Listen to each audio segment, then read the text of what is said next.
Welcome नाज़रीन, दी Pakistan daily के साथ कमरजमान भट्टी आपकी खिदमत में हाजिर है। सूबाई वज़ीर कानून मलिक अहमद साहब हमारे साथ मौजूद हैं। मलिक साहब, आज का फैसला से तो आप मुतमईन हैं?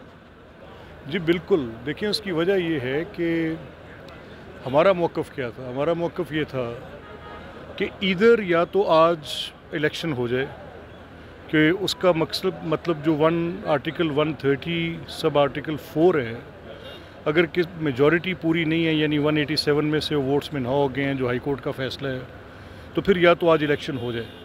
और अगर इन केस आज इलेक्शन नहीं होता तो फिर उसके 2-3 दिन 4 दिन देना तो लिम्बो में रखने के मुतरादिफ है ना। तो फिर ठीक है, फिर 17 के बाद हो जाए। तो इससे अपोजिशन मुतमईन है, चौधरी परवेज़ इलाही मुतमईन है? देखिए, कंसेंसस किया ना, तो सब ने इन एग्रीमेंट कंसेंसस किया।